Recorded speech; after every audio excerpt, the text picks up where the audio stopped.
Hello, everybody, and welcome to this week's edition of the Diamond Roundup. We've got a fuller panel than normal, which is a beautiful thing this Sunday.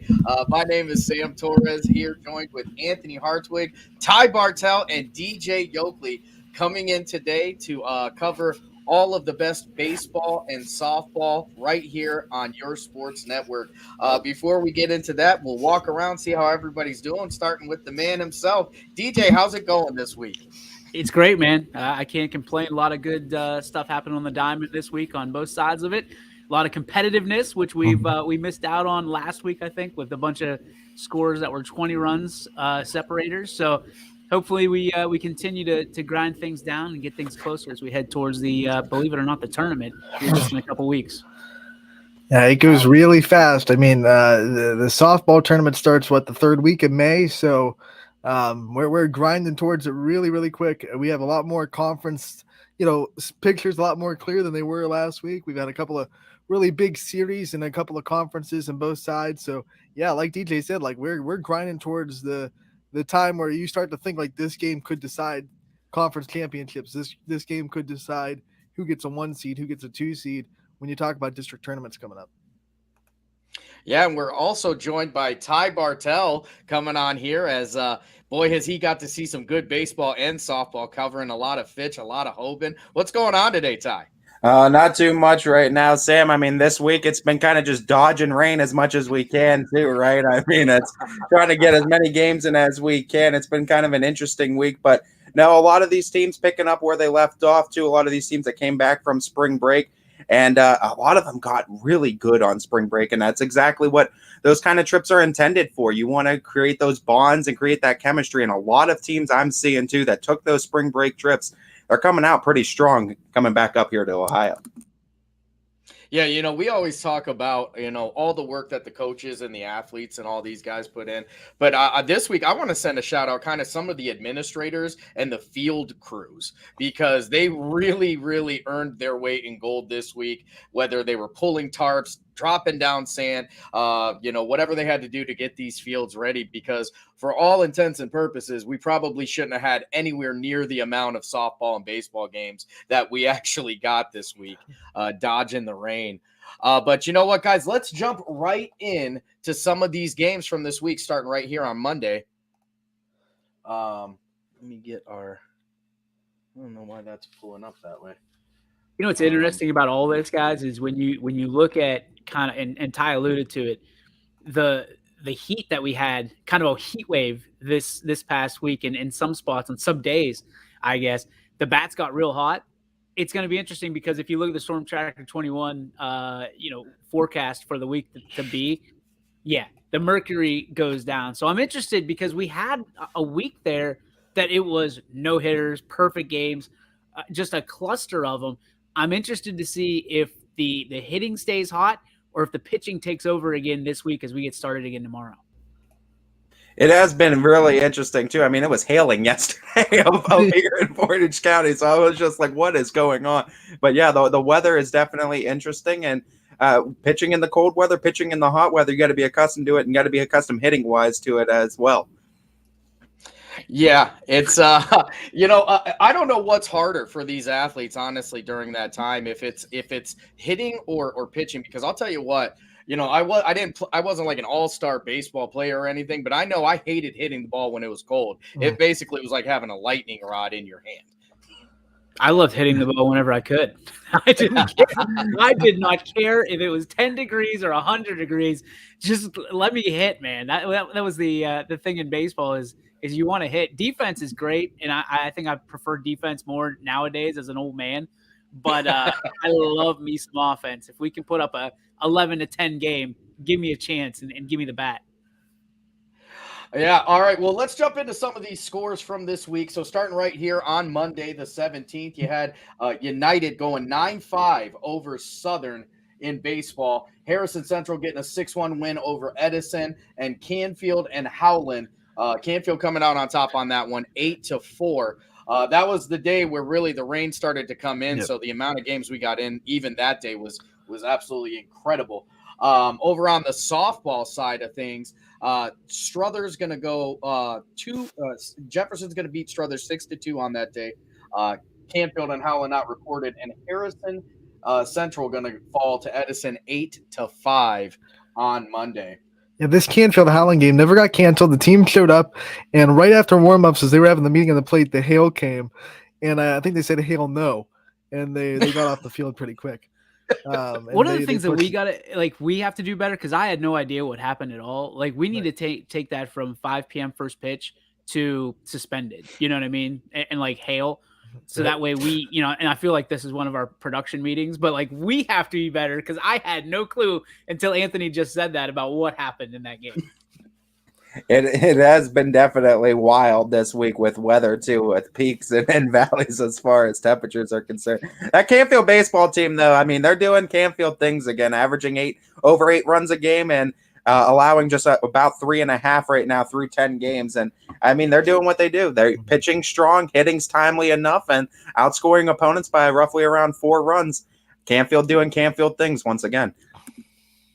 Yeah, I think, with that weather, we talk about, sometimes we don't really know what's going on there. I'll be honest, from being out there on the broadcast, I don't know if they do. No. Because all these teams are so are so desperate to try and get that game in that they really don't want to cancel it, unless they really, really have to. Well, and people are going to get on the umpires too, Sam, about like some of these cancellations and postponements. Like the number one thing that umpires are taught is safety, and you cannot let weather be a factor in someone ending their season at this time of year because they slip and fall, or somebody gets hurt, or somebody, balls let loose too soon, or because it's slick, they catch one in the eye. Like these kids' safety, and I say kids relatively because a lot of them are taller than I am. These student athletes have to be able to be safe, and the umpires have to make some really tough decisions, as do the coaches, as do the athletic directors. So please, if you're out there and you're pointing the finger and say we could have played today, understand that you're going to be the first one that should have to take the heat if somebody gets hurt because you wanted to play under adverse conditions. Especially when you see lightning, it's like, hey, those kids are holding lightning rods. Let's not play when there's lightning in the area. We had this conversation when we were down south too, DJ, and how Myrtle Beach and then they treat the weather down there, and how hands off they are if there's even like a drop of rain. We're pretty lenient, it feels like, when it comes to weather up here already. So, yeah, they are softer than dial soap down south when it comes to rain. They're like, we think it's gonna rain. Cancel. It's out. We're done. Cancel. Get out of here.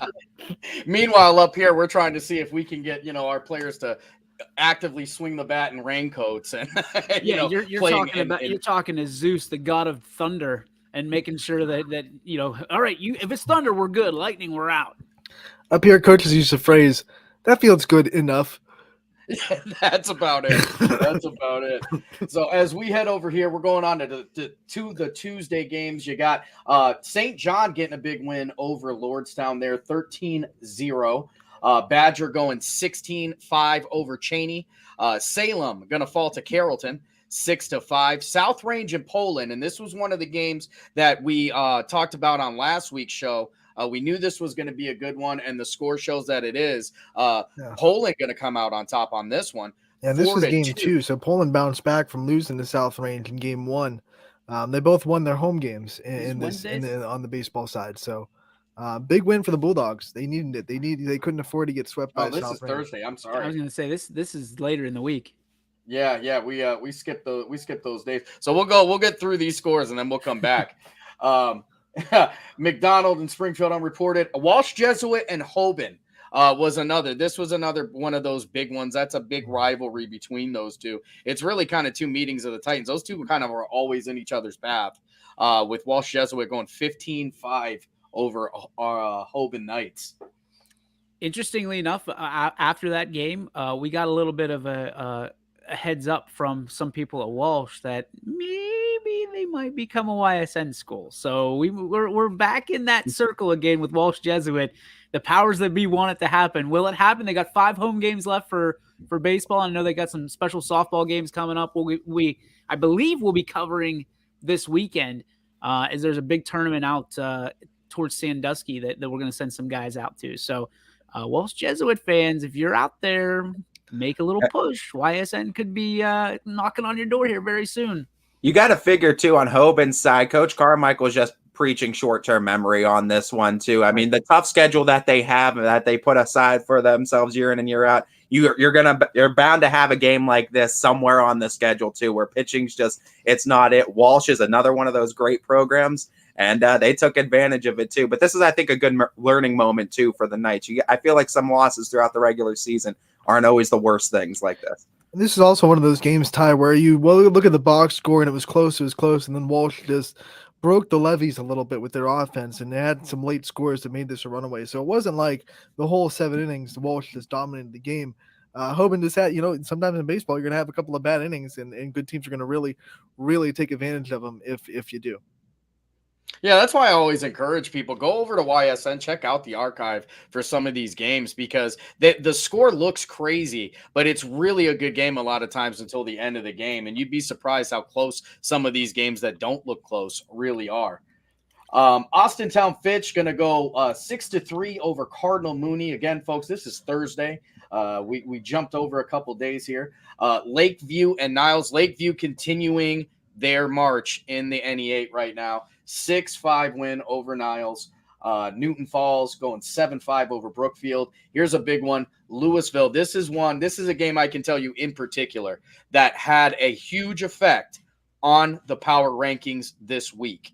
We're going to discuss here in just a little bit the difference that you're going to find in the power rankings. It's going to be a different look. It's going to be a different order. There's going to be some different teams. It's because of an algorithm. There's some, it's basically a computer point system that's getting in place, and we're going to make that make sense to you when that time comes. But Louisville going to go 7-6 over top of Massillon, Washington here. Matthews 10-0 over Jackson Milton. Champion going 13-2 over Liberty. Struthers 9-7 win over Jefferson. JFK wins the Battle of Warren 3-1 over G Harding.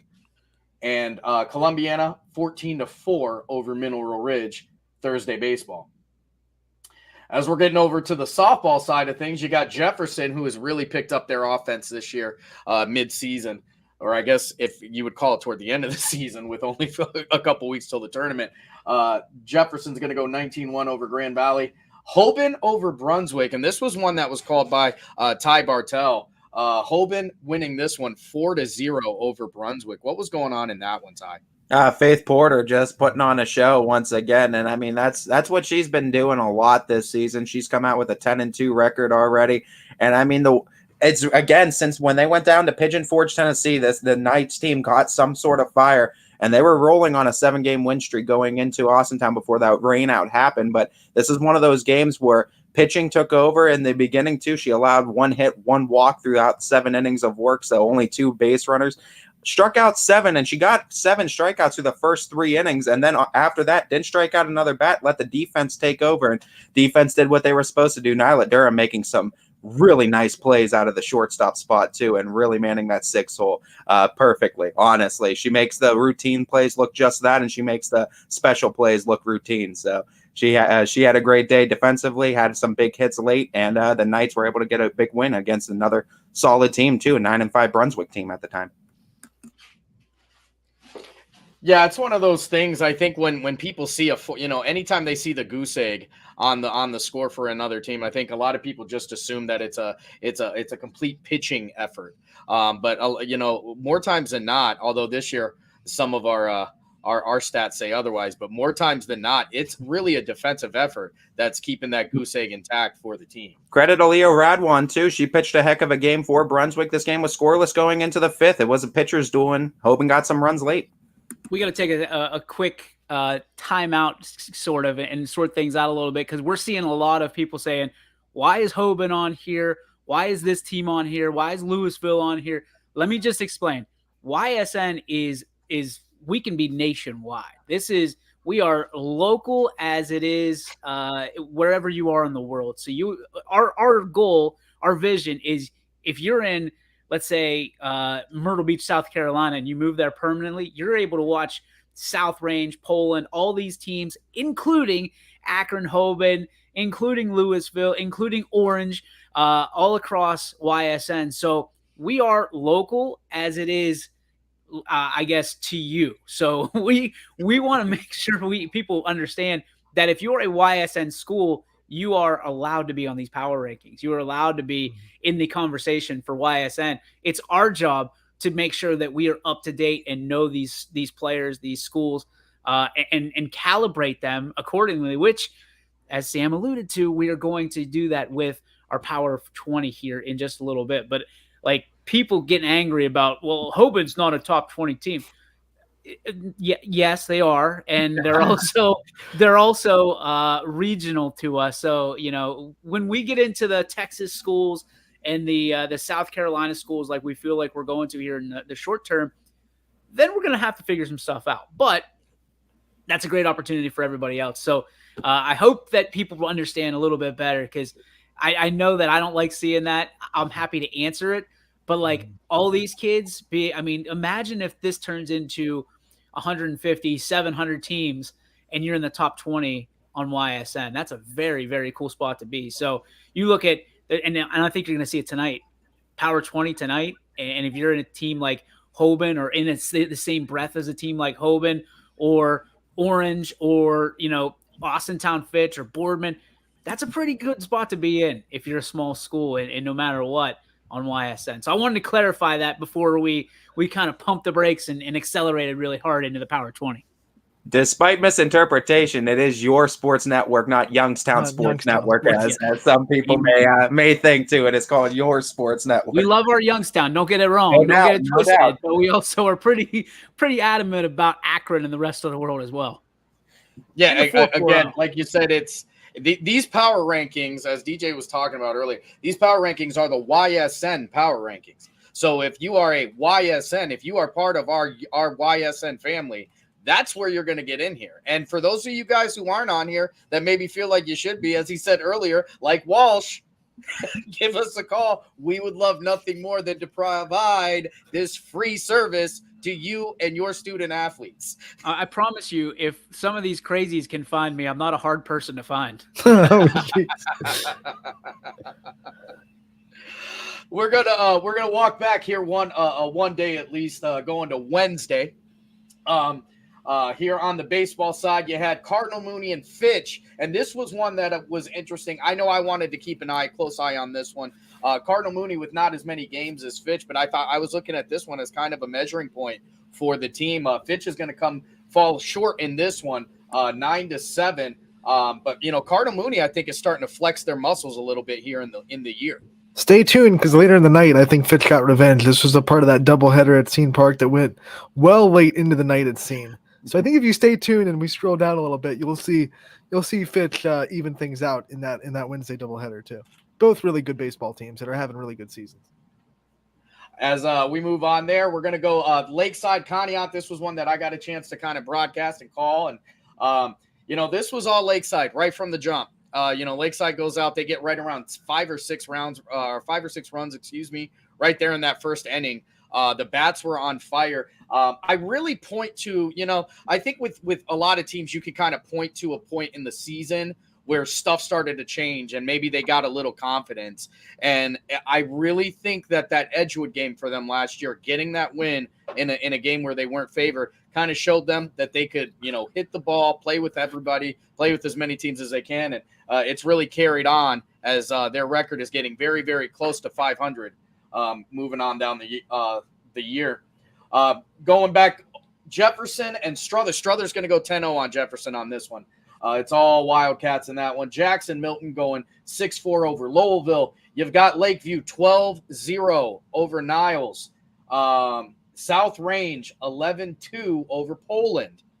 The NE8 is the craziest conference. I thought it was just in football. Apparently, the NE8 is just crazy in everything they do. It's going to be competitive. You know, the champion, and it seems like the champion and even like the last place team are usually only separated by like 2 or 3 games. Yeah, I mean, when you look at the NE8, it is any given night in that NE8 conference, and it's any given sport too. And you look at who's stepping up. Jefferson, I think, crept up on a lot of people, not just this season was for spring, but this year. You look what they did in football. You look what they did, from basketball perspective. There's a lot of people that kept their eyes open. Now Jefferson's like, deuces, we're out of here. Thanks. Check, please. So, it's one of those things where, the NE8, we talk about the NE8 a ton, but a team like Poland, as prevalent as they've been in sports over the last forever, they can still sneak up on you and bite you like a snake if you're not looking. And as we talk about the people that are sneaking up on you, I got to talk about Lakeview. I've been talking about them for 3 weeks now. Lakeview is the sleeper. I know that they've got a ton of wins. I know they're in first place in the conference, but I don't think that a lot of people were really looking at them to naturally contend for the top spot. But here they are. They've got some big wins. They got the help they needed from, I believe, Poland or South Range had to be. Whatever they needed to happen in that is what happened. And now Lakeview sits on top. Well, honestly, they were just rooting for those two to split because so they both got a loss on their resume, and that's exactly what happened. Poland and South Range split with each other, and for Lakeview, that's now a game ahead in the standings, I believe. That's what they were rooting for. To say split with each other, beat each other up, you both get a loss, and we'll stay clean because they swept Niles in their 2-game set. So I look at leadership. I know you guys kind of roll your eyes sometimes as much as I talk about leadership, but the reality is you look at Lakeview, they've been bolstered from top to bottom of their lineup. They have a nice amount of depth as well. But the real difference maker has been Cam Carson, who has been their coach for the last, 2-3 years, I think. I know him personally. He's a Niles guy, but came over and he has given these guys a shot in the arm. He believes in everybody that he puts on the bump. He believes in all 9 positions. So there's something to be said for the leadership standpoint and the guy, especially we talk about high school versus college versus pro, the influence that a coach has, that a manager has at this level. Cam Carson is showcasing with flying colors, especially this year. I remember talking to him in his first year when we had him on the show, and the excitement that he had for this program and the excitement that he had to come on and kind of get a program to himself after spending years under in Niles, learning all he could from a legend in his own right. So he was as excited to just get in and get his own program. And when you bring excitement to a place, it just trickles down. And now everyone in that baseball program is so excited about, succeeding and representing Lakeview. Shout out to Alex Stowe, batting .462 on the season. I mean, a crisp number on the year as well. 9 RBIs as well. So I mean, they're coming out with some big hitters. Gino Lazzari too, another big name in that lineup, just a shade under 400. Don't forget Gino batted an all-time best in Ohio last year. Batted 1,000 pretty much throughout the entire year. The kid's an absolute stud, and in that Lakeview lineup has absolutely tightened everything up. There's nowhere to run, right? Usually in a baseball lineup, you can walk a guy or pitch around a guy to get to somebody who you'd rather deal with. Doesn't happen with that Bulldog lineup, guys. They're dangerous. Yeah, they're dangerous up and down.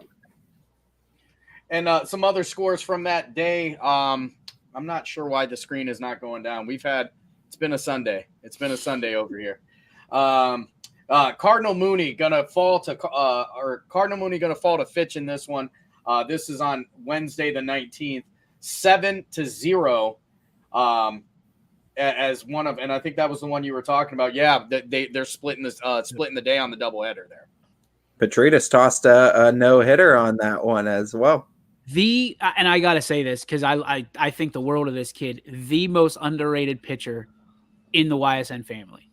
He had a great day too. He had one of the one win that Fitch had down in South Carolina. He pitched and he had a great time going through the lineup the first time and a half against some very tough South Carolina competition, no doubt. And I mean, he's one of those guys that he works the count. He's able to work the zone, north, south, east, west, as well as when he's on the mound, he's always composed. It doesn't matter what the situation is. Doesn't matter if there's some ducks on the pond.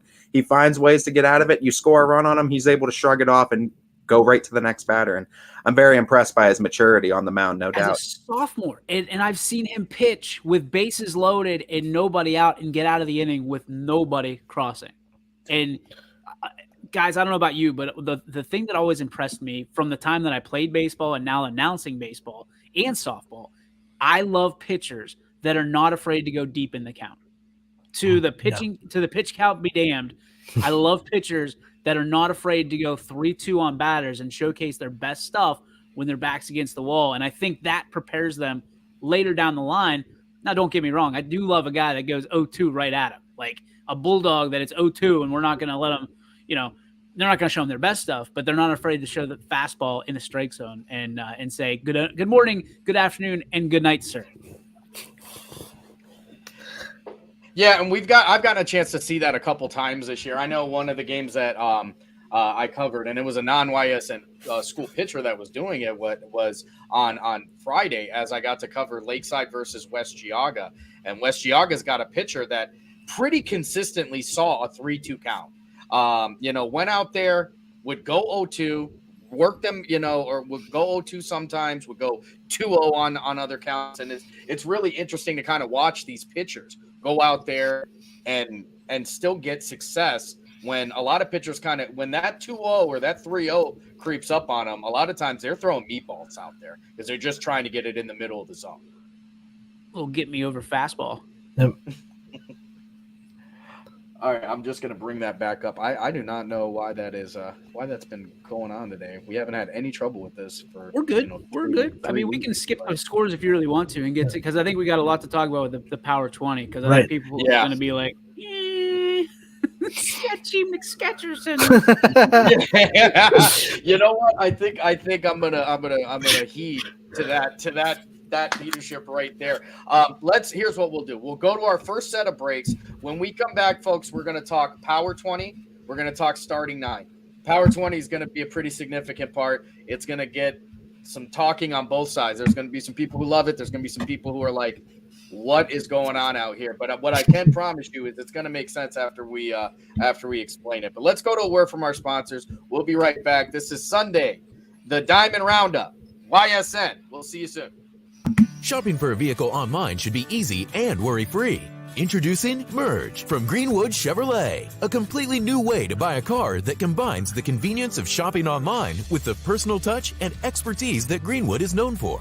With Merge, shopping is as easy as 1, 2, 3. Choose a vehicle from our pre-owned inventory, build a deal that fits your needs, and finalize the deal with our online buying team. That's car buying in a new lane. Visit greenwoodchevrolet.com and let us go the extra mile for you. News doesn't stop after the sun goes down. Sometimes you just have to hustle to get it. At 21 News, no matter how far it is, no matter what it takes to get there, we're working to bring you the best stories and the freshest content at 11 p.m. with the context and clarity that makes it worth staying up for, no matter what time it is. 21 News at 11 with me, Erin Simonek, and Derek Steyer. 21 News at 11, news that's worth your time. We're back. All right. Just like that, folks. We're right back after that break. So what we're going to get started here is we're going to unveil this week's Power 20. Before we get started, I want to kind of put out this disclaimer. I kind of let you guys know going into this that it's going to be different this week. There's going to be a different order. You're going to see some teams on there that maybe a surprise to you. You're going to see some teams on there that aren't in the place you think that they should be. But what I want to explain to you is that for the first couple weeks, as we put out these power rankings, in order for it to fit into the algorithm we used, you need a minimal amount of data. Whether we've been against it, there's teams who have played 2 games, 3 games going into last week. You can't necessarily fairly put them in the algorithm, so it doesn't work out the way we want it to. Everybody's got enough data right now.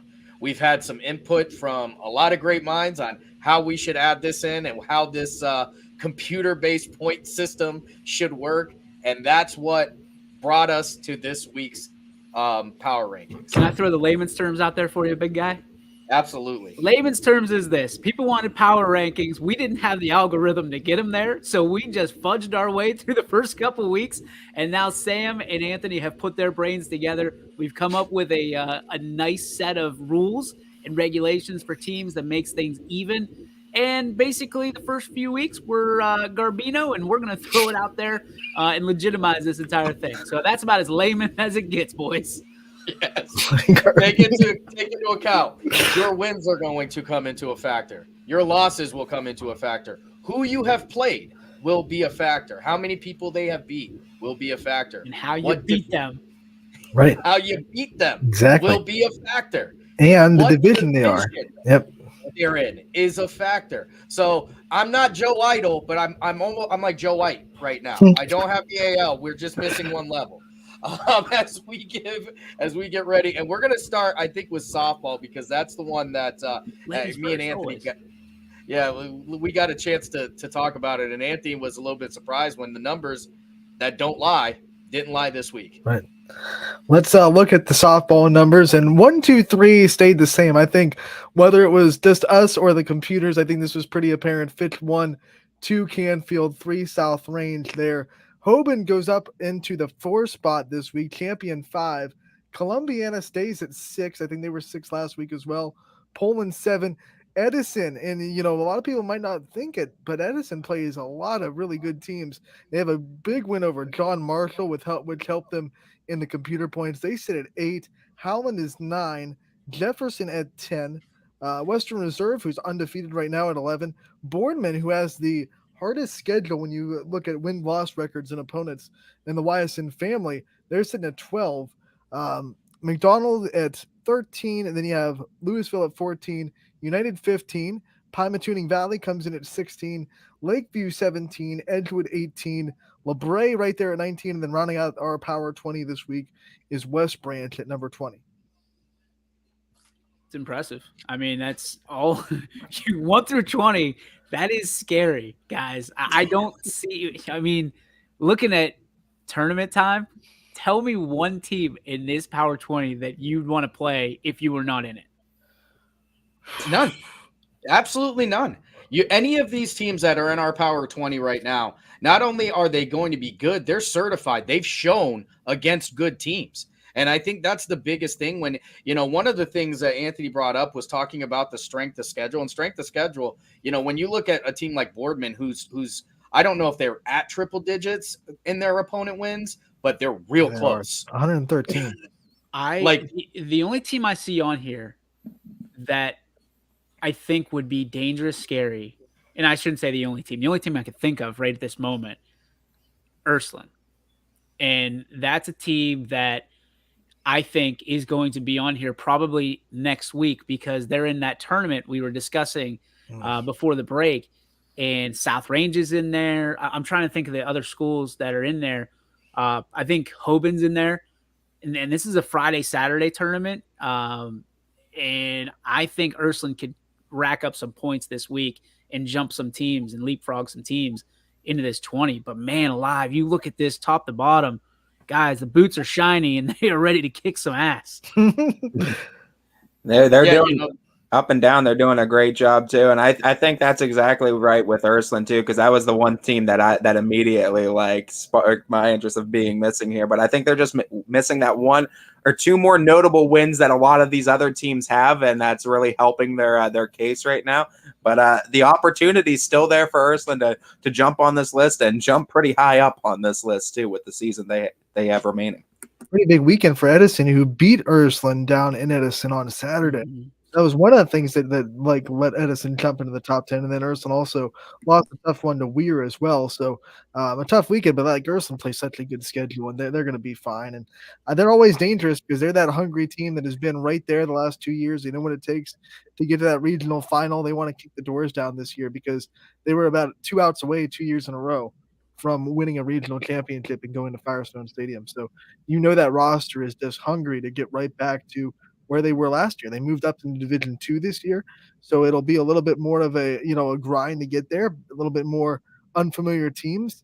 But when you look at Division 3, maybe they're happy they're out of Division 3 because right now Division 3 in softball is no joke in our district. You look at some of the teams that are on this list are in Division 3, but then there are also some non-YSN teams that are right in our district or in our region that moved either down to Division 3 or strengthened themselves in Division 3. So that D3 bracket is going to be brutal. So maybe Ursa might be a little bit happy that they jumped up into Division 2. To quote one of East Palestine's greatest ever, Mick Figley, and you guys have heard me say this before, don't sleep on the catch, snake will bite. And I think Ursulin's that snake, and somebody's going to sleep on that catch.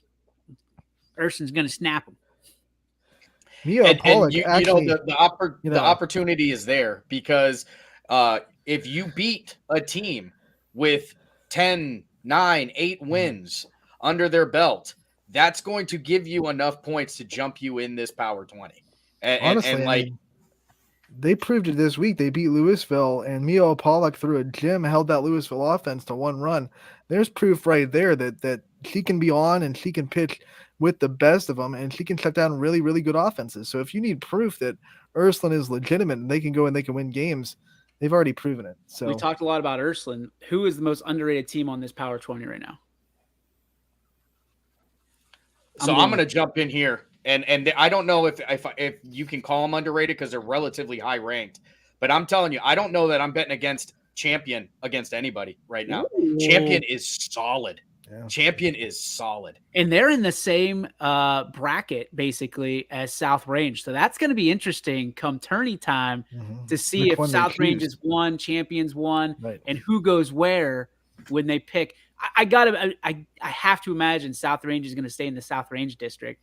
But it'll be interesting if Champion's the 1 and they end up in the South Range district to see those 2 teams in the same bracket. Ooh, baby, let's go. There's a lot of intriguing matchups that could come in that D3 bracket. Oh, that D3 is a gauntlet, though. It absolutely is. Poland dropped down to Division 3 as well. So they're going to be in it. Lakeview's in Division 3 now. They're in there. I think they're kind of low. They only have that 1 bad loss to South Range, but they have to play them again. Not too long. I like Western Reserve. That's a team that I like because I know the smaller school, the strength of schedule doesn't really add up to the top 5, but they have been beating their teams handedly. Like they're just whoever's in front of me, we're taking care of you. A lot of run rule wins. I think they had one of the most run rule wins in the calculations. Western Reserve, like they put them in front of us, we'll knock them down. Obviously, you can't control who you play, but you can control how bad you beat the teams that you play. And right now, Western Reserve's offense is just humming on all cylinders, and they're really hard to stop. I'm torn between 13 and 15. United has impressed me in the EOAC. McDonald has been impressed me. The pitching on both of those sides is stellar, like out of this world good. And if we've learned anything over the last few years in softball is if you have a pitcher, you have a chance. So watch out for 13 and 15. Watch out for United and McDonald because I really think as we get closer, they'll probably climb the charts a little bit with some of the remaining opponents on their schedule. But I also think that in playoffs, when this is all said and done, the Power 20 goes away in a few weeks. I think those are the 2 teams you need to look out for as they head into and how far they go in the playoffs this year. You know who else is Division 3 too that you can't forget about? Columbiana. Oh, yeah. Mackenzie Gamble and Caitlin Plesko, 1-2 punch in the circle. I mean, good luck with that. I also want to include Holy South Range, right? Because thing that I've learned about South Range is if you're going to beat the Raiders, it's not going to be in the circle. You have to out-hit them. Right. It's like it just has to be that way. Poland tried, and it wasn't enough. It's funny you say that, and hold on to your guy's hat because this is going to be a take that's going to surprise everybody on here, I'm Tamale sure. takes. I'm really, really interested to see what Jefferson is going to end up in this year because their offense has been on fire. Now, they started off cold, but the bats have really come alive. They've got 4 or 5 home runs in that lineup, and they're in – I don't know if it's the toughest conference, but I know the NEA ain't no joke. So you're going to get your chance to sharpen your teeth. I'm really, really interested to see what Jefferson is going to kind of end the year because they've got a chance to potentially, with some big wins, put themselves in a nice place in the tournament. I'm also looking at Louisville. I mean, you want to talk about a team. I know they're 7-6 right now, but if you look at Louisville's schedule, it features heavily in the Federal League right now too. And I mean, I know they're on a bit of a slide, but the losses that they have, Ursuline, good team. Walsh Jesuit is a team in D1. A lot of people are talking about right now. Field, not a bad team up here in Portage County, not by a long shot. And then Uniontown Lake in their last 4 games. Those losses were 7-6, 12-9, 3-1, 7-4. So they're in the competition. They haven't gotten blown out by really anybody this year. A 7-6 Louisville team that has time to still figure it out through the second half of the season, right before tournament time. That's a dangerous team, and that's a dangerous community following them as well. Yeah. I'll never count out. You guys know that the movies that they always have like the conch shell that they call out like the gods out of the sea, hell, like the magic monsters. conch. I feel like Louisville does that before every game. They're just like, and here comes the next monster that they've got to slay, for that. So yeah, I'm with you, Ty. Louisville is another one of those great teams, plays a great schedule. One team we haven't talked about, not on here, Crestview. And correct me if I'm wrong, they were on here last week or the week prior, I guess, and they were kind of hit by the detriment of the new algorithm. So, don't sleep on them either. The snake will bite, and it's Crestview. The Crestview Brookfield's also not on here, but they have power in that lineup. That MVAC grade tier is really, really good with LeBray making it a 19 champion. Brookfield's not on here, but they're a very good softball team. And then Brooke Brubaker, when they put her in the circle for Crestview, she can really pitch dynamite. She already has a no-hitter on the year as well. So, yeah, that MVAC grade tier, nothing to sneeze at. I also know there's a little bit of time in between, but I cannot wait for a week from Monday. That is a matchup between 1 and 2, tentatively a 2-gamer between Fitch and Canfield. That's going to have all my attention for those 2 days as well. That's 2 of the best in Milena Toth and Sydney Watts going at it in the circle, and 2 really good lineups that do it in different ways. The power of Fitch, the speed of Canfield. Yeah. It's going to be a great, great matchup, a great 2-game set. I'm just going to guess that both of those games are going to be covered by YSN. Just. I'm pretty sure Ant's going to make sure he sneaks into the Canfield one. No. What's Bullen going to do? I'll tell you what, that game, I'm excited for it too, Ty. That's one that I've been looking forward to. We've been talking about it a couple weeks. I started looking at that matchup because I knew those were going to. I'll tell you what, Sydney Watts might be the first softball jersey I ever buy because she's probably the best pitcher I've ever seen in my life. And then I find out she's only a sophomore. I assumed based on her dominance that she was a senior. And how about the conference they're playing in? They're like, we got this young lady for 2 more years. Right. And Toth isn't even a senior. No. She's a junior. So we have Toth versus Watts at least 2 more times. And after this year. That's exciting to see too. And I mean, the thing is with these pitchers, and Coach Ward will say it for Fitch too, and I'm sure Coach Kernan will say it too for Canfield. Same thing is that when you see the dominance of these pitchers like Toth and Watts too, you become almost so accustomed and almost desensitized to the fact that they're out here striking out 16, 17 like a night too. Like this isn't regular thing. This doesn't happen every single night. These are 2 very special, talented young ladies right now that are just tearing it up against solid competition all throughout. I guess it's one of those situations where, you've seen them play the last couple of years, and like when they put up a 14 strikeout game, you're just like, they were all right. Wait, timeout. They did what? Yeah, it's crazy to see the talent that we have on the diamond, and listen, it's not just on the diamond, it's in seemingly every sport now, which we've been blessed and fortunate to be able to cover all of these sports for the majority of the time. But man alive, the diamond sports have really taken it to another level. And it's funny to see because we talked about it last week, Northeast Ohio and the weather, and we're down there in South Carolina and Florida and Tennessee kicking people's asses, which people don't expect us to do that because we only can play like once a week. You know? But when you're playing gym baseball and gym softball, like you learn to catch some heaters off the hardwood. So it's good stuff. Good stuff. What's the Power 20 in baseball look like? As we get into it, here we go. It's Power 20 in baseball this week. And this is the one, okay? This is the one. The reason for the disclaimer, folks. The reason for the disclaimer, it wasn't softball, folks. Okay, softball had a little bit of changes. This one right here is going to have moving and shaking all over the place right now with a brand new number 1, West Branch. Like Randy Orton out of nowhere. Yeah, literally. Like RKOing themselves all the way to the top. West Branch at 1, Canfield at 2, LeBray at 3, and LeBray, as far as the way the algorithm works, strength of schedule, LeBray has the toughest one. They have all their opponents have more wins than every other team in the Power 20 by 20 wins. That's how much of a difference it is. I tell you what, Sam, a certain Mr. Eric Collins is probably so happy to see this right now and getting the flowers that the Vikings have deserved for the season they put on. I also want to give a shout out to his young son too, Brogan Collins. He is a phenomenal leader over there for the Vikings, leading his team. Average as a catcher as well too. I mean, he does it all for them over there, and he's one of the big pieces on that Vikings team. And they're finally getting some flowers for having a great season, no doubt. There he is. Yes, sir. Yeah, and I mean, again, this is strictly it's a numbers game here, and the numbers were in the Vikings are 59, 50. They have 20 more opponent wins than anybody right now on the network. It's crazy. It's absolutely crazy. I'm scratching my head here, and there's a lot of people that are probably sitting there going, whatever. And here's why. You look, there is not one single, I'm making sure, I'm double checking again, one single EOAC team on this map.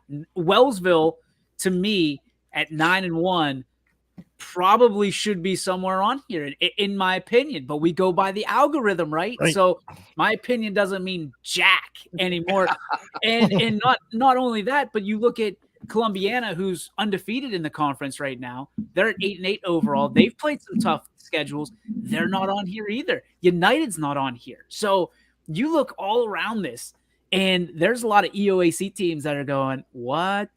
You know, no offense to anybody on here, but there's some teams that are saying, wait a minute.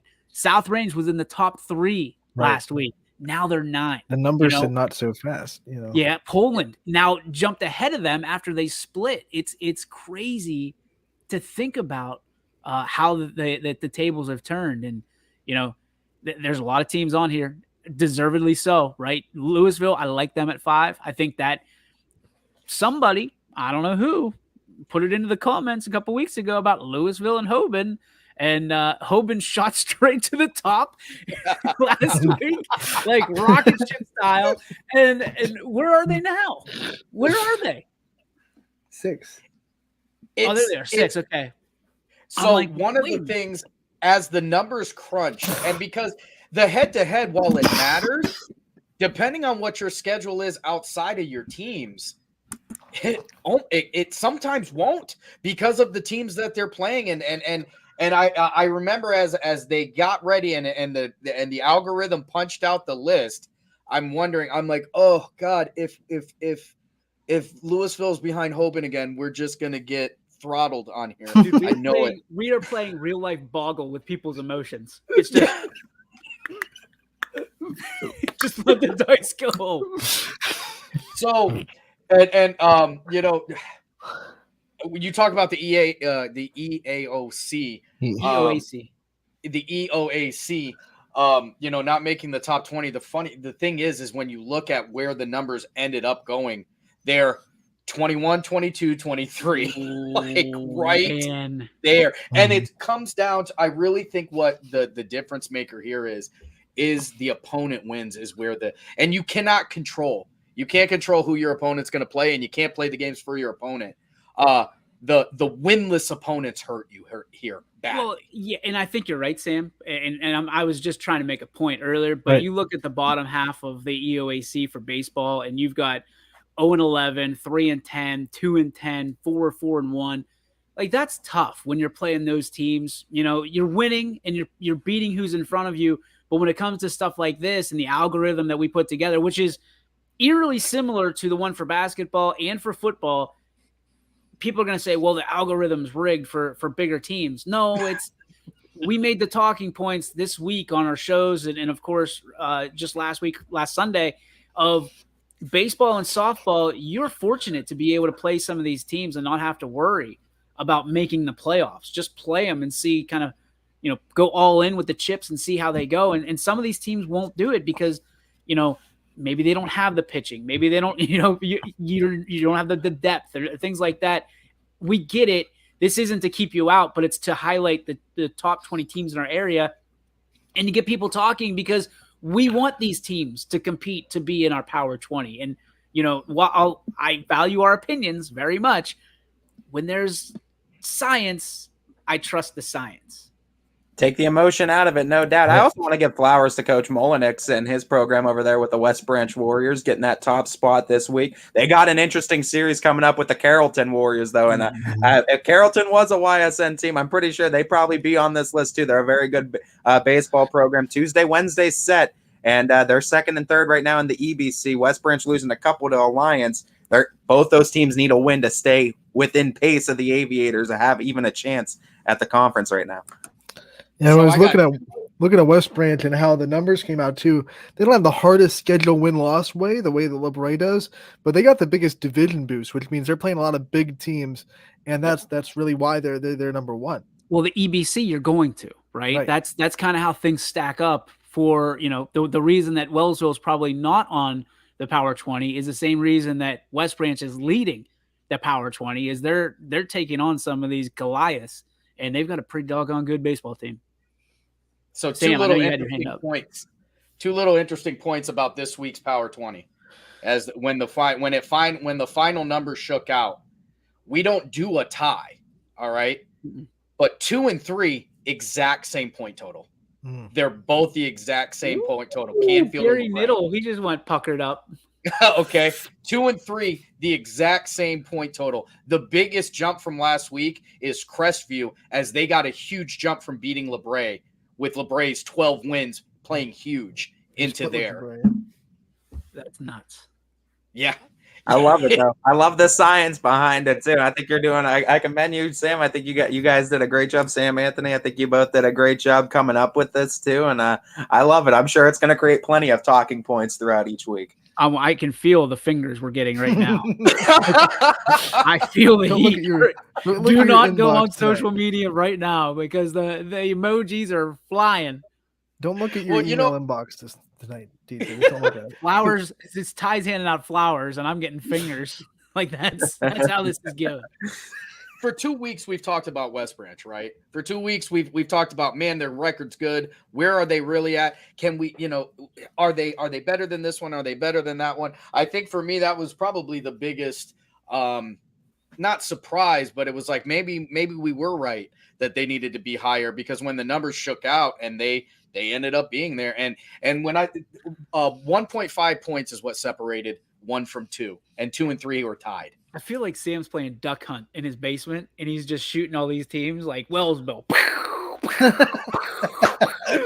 and then you got West Branch. And then the dog pops up. Yeah. It was a really interesting week as these things kind of lined up, and you could see it. You could see it as the results were coming in, and when you went to ysnlive.com and checked out the scores page, like I could see, like, boy, that's gonna be a difference maker. I think probably the LeBray Crestview game was probably the biggest of the bunch. Oh, sure.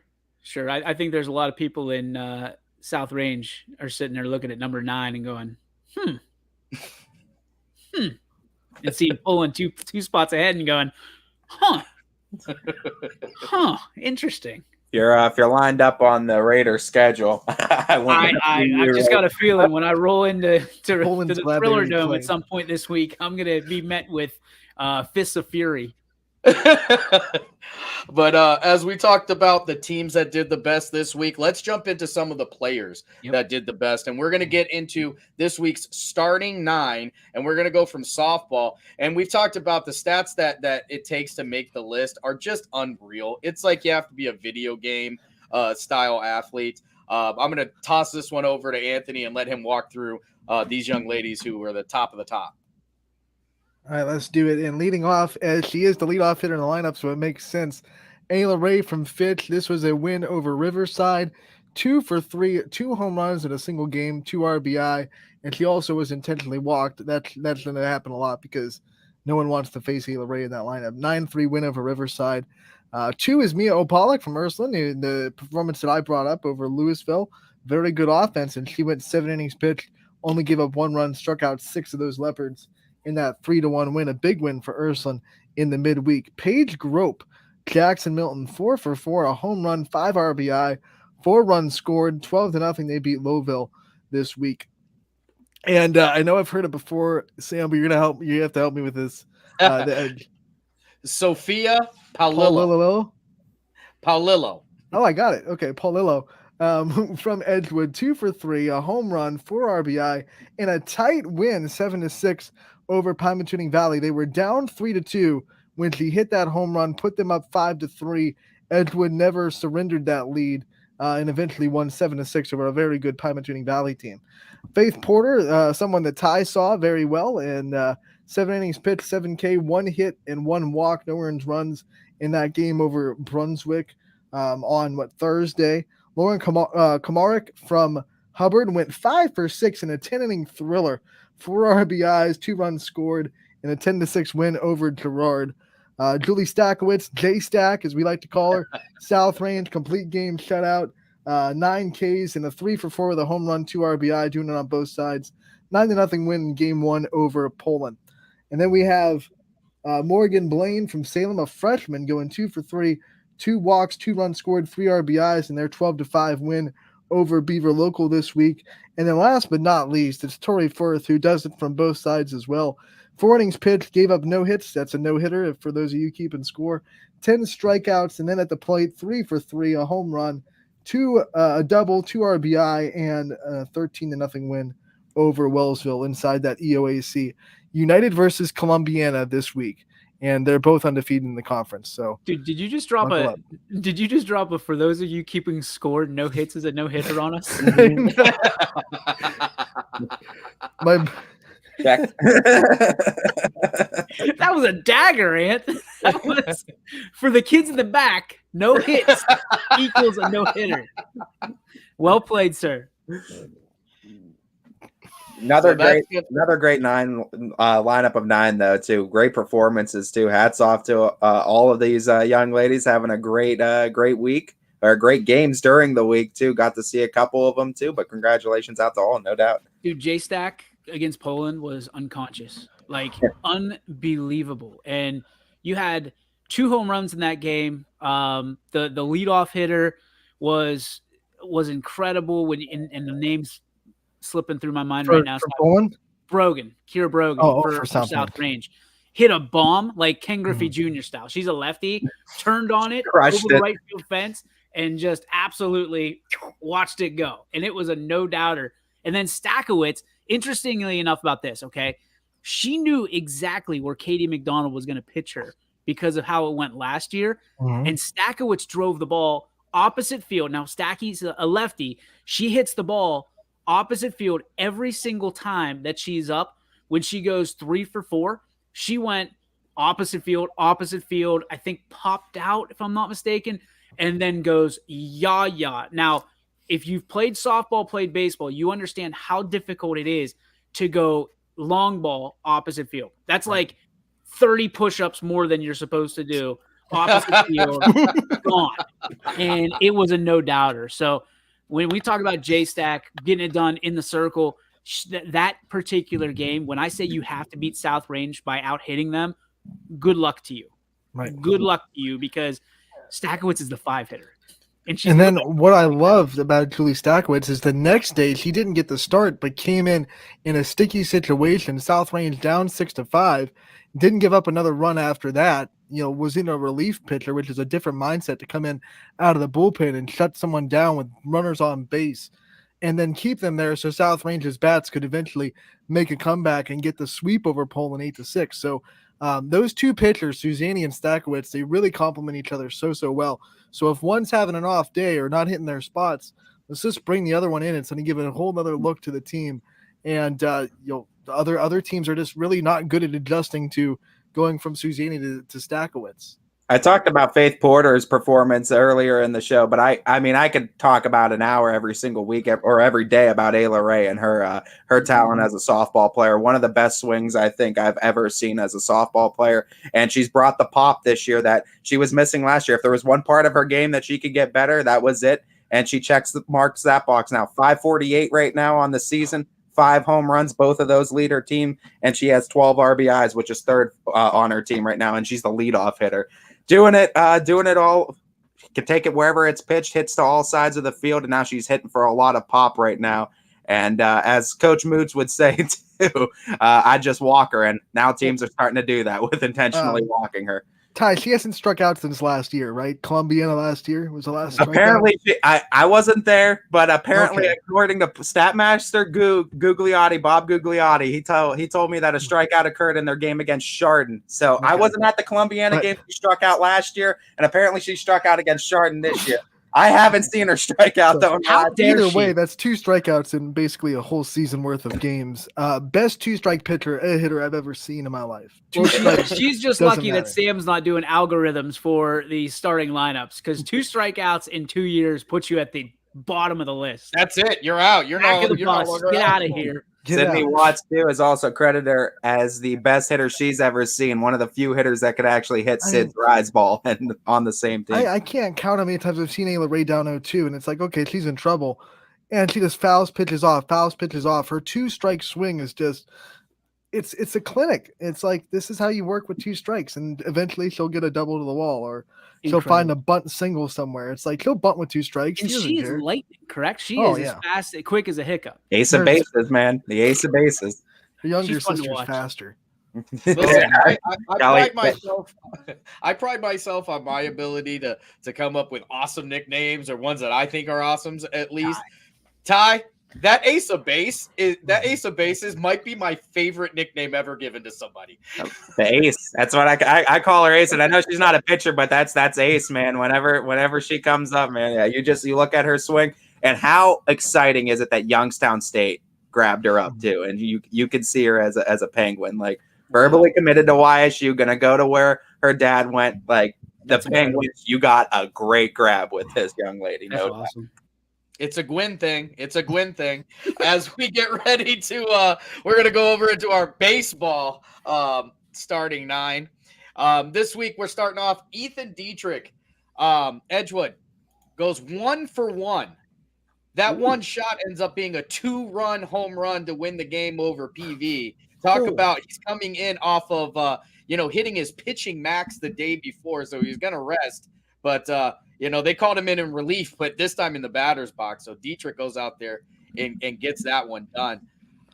Cameron Huff from Newton Falls goes 3 for 5 with 4 RBIs, 1 run scored in a 15-10 win over Brookfield. Bryce Vanetti going 2 for 3 and 4 with a 4 RBI day in a 13-0 win over Lordstown. Billy Skirpak from South Range, striking out 11 in 4.2 innings. Only giving up 2 hits and no earned runs in that 11-2 win over Poland. And we talked so much about how important that game was. Brad Hamilton from Badger going 3 for 3, including 2 inside the park home runs in a 16-5 win over Cheney. Nate McGagan. Ty, you're the pitch guy. Yeah, Micah Hagan. Thank you. We're all wrong. Micah Hagan going 2 for 3, an RBI single, a fantastic job in stopping pitches from getting back to the backstop in their 6-3 win. Gabe Rusnak at Hubbard going 2 for 4, 2 doubles, 3 RBIs in a 5-4 win over Girard. Connor Morley from Louisville going 3 for 5 with the walk-off RBI double in the 7-6 win over Washington. Talked about how important that game was. And then Max Stowe from Lakeview going 4 for 4, 4 RBIs, 3 runs scored in a 21-0 win over Niles. So I'm going to start with Billy Skripak, where if he's on the bump, look out. I mean, as important as the hitting is, we talk about South Range and you got to out-hit them. Go ahead and try to out-hit South Range when they got Billy on the mound, because it's nearly impossible. And here's the sad situation about the whole thing is he's still available to be scooped up to play at the next level. The kid wants to play baseball. He's a state championship quarterback, great head on his shoulders, and he's better at baseball. And it's I'm going to say that again. He's better at baseball, and he's uncommitted to this point. So if you are a D1, if you are a Youngstown State, if you are a D2, D3 JUCO, and you're out there and you like good pitching, which I'm assuming most of you do, you might want to take interest in number 20 for South Range because he's pretty doggone good. Call him Billy Skirbot too, and I mean I liked it because he's robotic in his delivery. Honestly, and the reason I call him that too is one of my favorite pitchers, Corey Kluber. They called him the Klubot, right? And it was because of his delivery on the mound. And the 2 times that I have gotten a call Skirpak pitching wise in baseball, it's been just that. It's been robotic every single time. It doesn't matter what pitch he's throwing. It looks the same. And the way he goes about his business, his composure is always keeping him with a level head. It's because he's had success at all the sports he's been in. He's been in those bright light situations, but nothing really phases him. And he just goes about his business and he just throws strikes, keeps on going on. That's funny because I call him the doctor because every time he's on the mound, he puts on a clinic. And it's just like every single time you got to do your mental wellness check, when you go back to the dugout because you don't know what just happened. So kudos. And again, this is a pretty good starting 9. When you're looking at across the board from 1 to 9, there's some names on here that should be that Connor Morley. I'm going to release it either tonight or tomorrow for our social media. The guys that do Louisville, if you haven't heard the Connor Morley walk-off, wait till you hear it. Like it gets me, it makes me smile just because I know that they're diehard Louisville guys and they're seniors to the point where this is my favorite one of the stories, and not to take away from Connor's day, but this just kind of paints the picture. They love this team so much, and this team loves them so much that they put up banners. You know how they do for seniors? They put banners up of our guys on the senior stuff, and I absolutely love it. So wait to hear that because Connor Morley deserves it. I mean, you look 3 for 5 with the walk-off against for those of you who don't understand what Washington is, that's Maslin. That is the Maslin. So people around here think, when they go Washington, they're like, who is that? That is the Tigers. They are coming. The Tigers. That's Maslin. So that's anytime you beat Maslin, it is a feather in your cap. No doubt.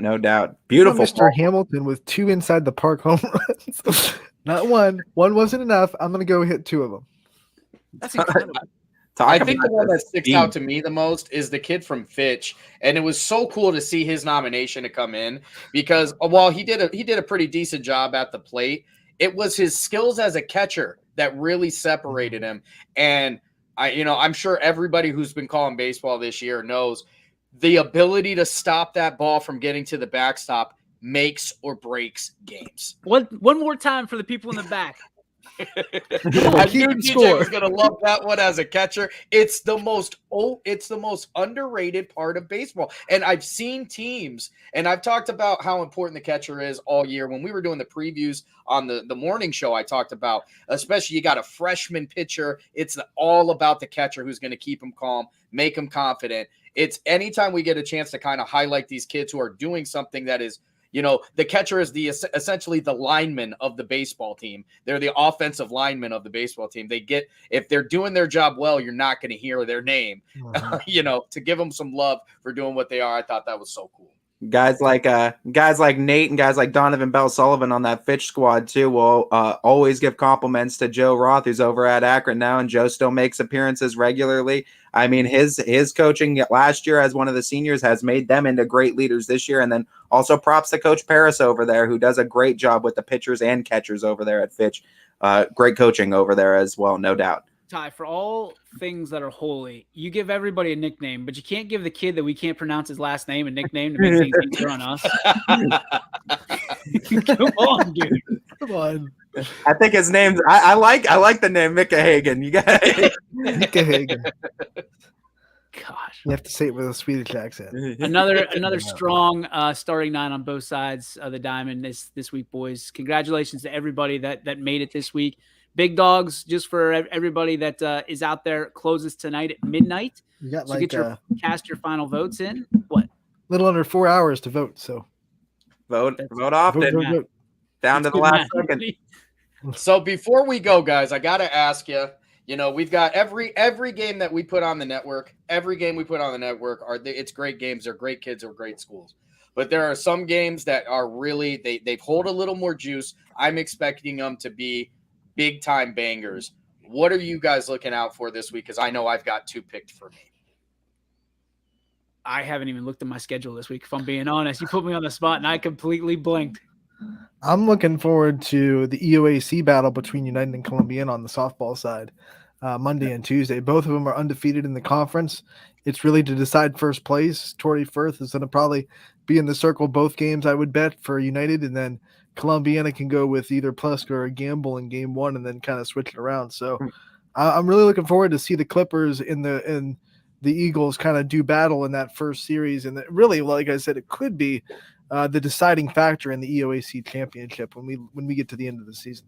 Fitch is welcoming in Champion on Friday, and I can't tell you how excited I am for that one too. That's 2 sophomores. That's a 1v5 matchup, and that's going to be a heck of a matchup as well too. Another great one on that's the leading Champion into a weekend where they're going to North Ridgeville in the Prebus tournament to play really good teams down there as well. So they're going to Fitch, and then they're going on Saturday down to North Ridgeville to play.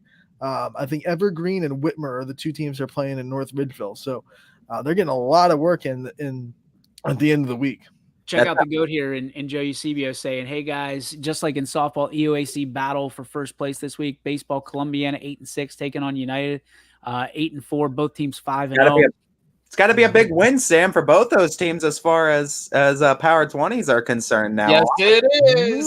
Wellsville sitting there with 2 birds flying right back towards East Palestine. And I'll tell you the one I'm looking forward to. I got 2 matchups that are on. They're going to be on the network this week, and I think they're going to be huge. We got Lakeview and we got Poland this week. That's in the boys baseball bracket. Those are going to be big games. Lakeview can really settle their place on the top this week with a couple wins over Poland. And then St. Ed's at Mooney on Thursday. So wait a minute. While we get Eric Collins as well, LeBray versus Hubbard for the second time. LeBray took the first one. That's going to be a dynamite one as well. Is this the week? You said Mooney. Is this Holy Week? Is this Ursuline and Mooney week? Round 2. They already played round 1, right? I believe so. Yeah, so it could be round 2. I thought I heard somebody say it earlier today, and maybe I'm wrong, but that could be influential. I mean, those games, no matter what you do, it's always a dogfight, but that could be an influential on the Power 20 at some point. Ursuline at St. Edwards at Mercy Health Stadium. No, next week is Holy Week. They'll play Mooney on the May 2nd.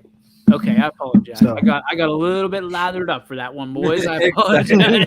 Holy war. It's the matchups you don't want to wait for. I'm telling you. I think that's my big one. I think my big one this week is it's going to be Lakeview and Poland. I think that's the one that. But it is Holy Week in softball, so you might have heard that. Monday Ursuline versus Mooney. That's what it was, because they're playing a Field of Dreams, correct? Yep. That's Field what of Dreams. Was. Okay. Yep. I got confused. I mean, it's the same thing. Yeah, still a holy war too, no doubt. Burn it down this week. A big week on the network. We are ready to go. That Prebus tournament, Anthony, that you talked about. Well, at least one of us will be there. I'm trying to gather the troops and take a bunch of us down there. We got the okay from the tournament director. Thanks to Donnie Farron for giving us a little bit of help and momentum moving towards that. So I think we should maybe take a little bit of a road trip over to the Prebus and do some of these games. Hoban's over there, Ursuline's over there, South Range is over there, Columbiana's over there. So, and I think a couple other teams. So Champion. So maybe we take a little bit of a road trip this weekend. The only thing holding me back is week 1 of T-Ball Day in America, where the Z-Man starts his season at noon on Saturday. So I don't know, folks. I think that's all I got for this week's Diamond Roundup. Anything else, gentlemen, before we leave these beautiful people till next week? Great show. Thanks for everybody for tuning in. This is the only spot you're going to find the love that the Diamond sports around this area deserves. So thanks for tuning in. To keep tuning in, because it's the only way that we're going to keep things going for you. Ysn thanks you for watching this presentation of Your Sports Network.